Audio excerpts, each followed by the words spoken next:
पुरानी हवेली horror story. कहते हैं इस दुनिया में कुछ ऐसे राज हैं जो सामने ना आए तो ही अच्छा है। इस दुनिया में कुछ शक्तियां हैं जिन्हें हम देख नहीं सकते पर महसूस जरूर कर सकते हैं। उन्हीं में एक भयानक शक्ति हर 100 साल बाद जाग उठती है। आज की कहानी उसी शक्ति के बारे में है। रिहान और नेहा दोनों ही राइटर्स थे और मुंबई शहर की भागदौड़ से थक चुके थे। दोनों ने फैसला किया कि वो मुंबई शहर से दूर एक घर ढूंढेंगे और वहीं रहेंगे। महाराष्ट्र में एक छोटे से गांव में उन्हें एक हवेली मिली और वो दोनों उसमें शिफ्ट हो गए।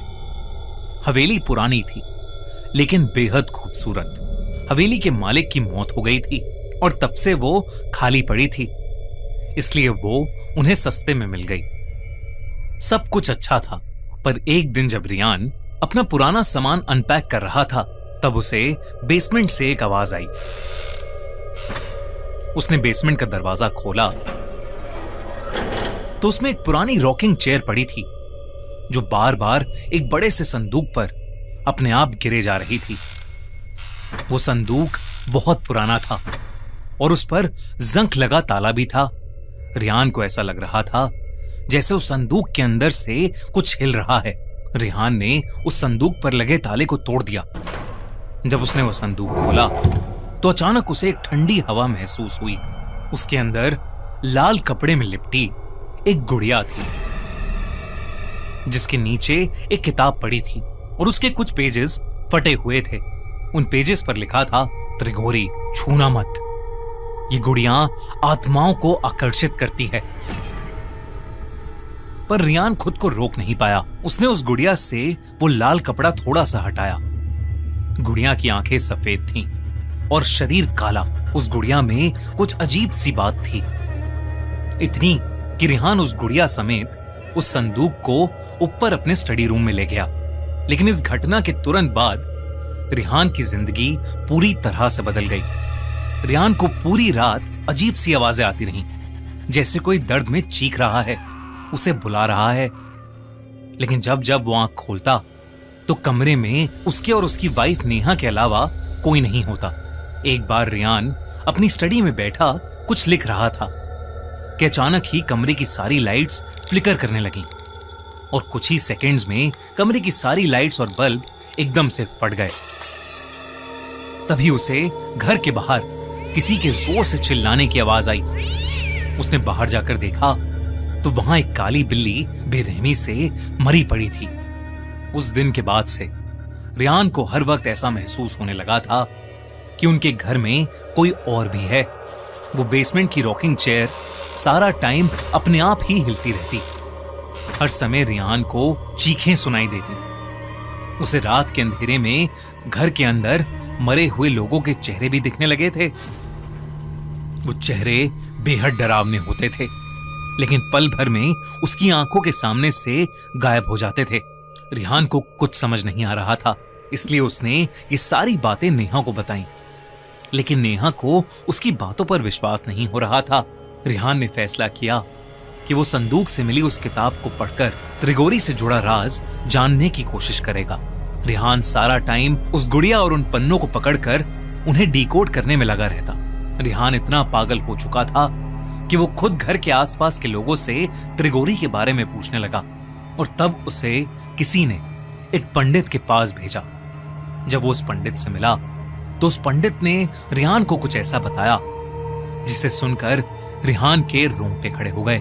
उसने बताया कि हर 100 साल में एक अजीब घटना होती है जब चैत्र अमावस्या, चैत्र पूर्णिमा और बैसाखी अमावस्या एक ही महीने में आते हैं और तब एक बहुत ही भयानक काली शक्ति जाग उठती है, त्रिगोरी। ये 3 रातें 100 साल में एक बार जब अप्रैल के महीने में आती हैं तो अपने साथ एक तबाही लाती हैं।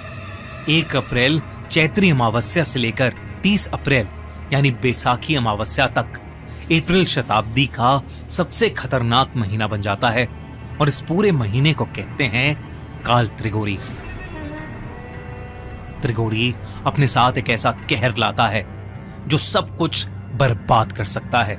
उस पंडित ने रियान को बताया कि जिस गांव में रिहान अभी रह रहा है, वहां 100 साल पहले एक काला जादू करने वाली औरत ने उसी लाल कपड़े में लिपटी गुड़िया का इस्तेमाल करके काल त्रिगोरी को अपनी नींद से जगाने की कोशिश की थी।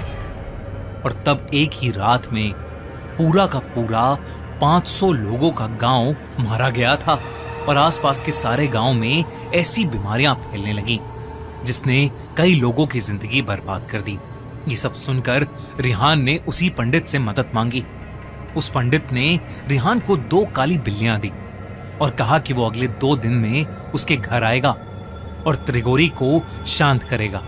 रिहान पूरा दिन घर में उस पंडित के बताए शुद्धिकरण के नुस्खे आजमाता रहता और उन काली बिल्लियों को 24 घंटे अपने पास रखता। रिहान नेहा से कहता कि ये काली बिल्लियां उनको घर की प्रेत आत्मा से बचाएंगी। नेहा से अब रिहान का पागलपन बर्दाश्त नहीं हो रहा था। 2 दिन बाद वो पंडित उनकी हवेली में आया। पूजा का सामान देखकर ही रिहान और नेहा की रूह कांपने लगी, क्योंकि उसमें इंसानी खोपड़ी, मरे हुए जानवर और ऐसी ही बेहद अजीब अजीब चीजें थीं। लेकिन उस पंडित ने रिहान को हिम्मत रखने को कहा। उसने हाथ में एक लाल कपड़ा लिया और उस लाल कपड़े से उस गुड़िया को निकाल के पूजा स्थान के बीचों बीच रख दिया। पंडित ने देरी न करते हुए पूजा शुरू की और मंत्र आवाहन से काल त्रिगोरी को शांत करने की कोशिश करने लगा। पूजा शुरू करते ही रिहान को बहुत तेज दर्द में किसी की चीखें सुनाई देने लगी। तभी रिहान और नेहा ने देखा कि गेट की दीवार के अंदर से एक बहुत ही डरावनी 10 फीट लंबी परछाई निकली है जो उनकी तरफ आ रही है। जैसे जैसे वो परछाई उनकी तरफ आ रही थी, वैसे वैसे घर की सारी लाइट्स अपने आप फूटती जा रही थीं। तभी एकदम से बहुत ही तेजी से दरवाजा खुला और वो परछाई घर के अंदर आकर हवा में कहीं गायब हो गई। और तभी घर की सारी चीजें हिलने लगीं। वो बिल्लियां आपस में एक दूसरे से इतनी बुरी तरह लड़ने लगीं कि उन्होंने एक दूसरे को नोच काट कर मार डाला। नेहा को अपनी आंखों पर विश्वास नहीं हो रहा था। उसे लगा कि ये सब उस गुड़िया की वजह से हो रहा है, इसलिए उसने हड़बड़ी में बिना लाल कपड़े के उस गुड़िया को उठाया और उसे काट कर जला दिया। ये देखते ही वो पंडित कांप उठा। उसने बताया कि काल त्रिगोरी से ऐसे छुटकारा नहीं मिलेगा और बिना लाल कपड़े के उस गुड़िया को छूने की हिम्मत करके नेहा ने अपने पूरे परिवार को संकट में डाल दिया है और अब उन्हें मरने से कोई नहीं बचा सकता।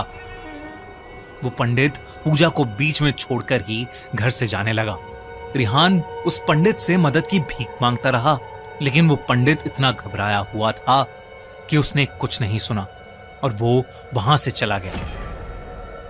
रिहान और नेहा की उस रात बहुत बुरी लड़ाई हुई।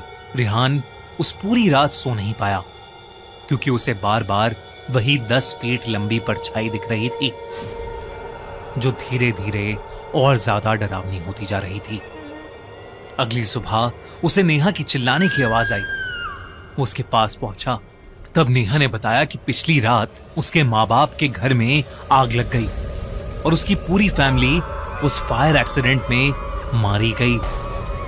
रिहान ने डर के मारे अपना सर पकड़ लिया। वो समझ गया था कि यह सब काल त्रिगोरी की वजह से हो रहा है।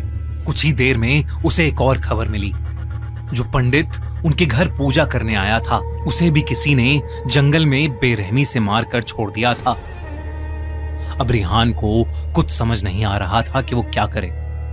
थक हार कर रिहान ने सोचा कि वो संदूक को भी जला देगा, लेकिन जैसे ही वो संदूक तक पहुंचा, उसने देखा कि वो काली गुड़िया वापस से जुड़ गई है और वो उस संदूक के ऊपर बैठकर उसे देख रही है।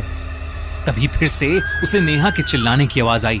जब वो अपने कमरे में गया तो उसने देखा कि नेहा के हाथ में एक चाकू है और उसके पीछे वही 10 फीट भयानक लंबी परछाई। नेहा रिहान को देखकर पागलों की तरह हंस रही थी।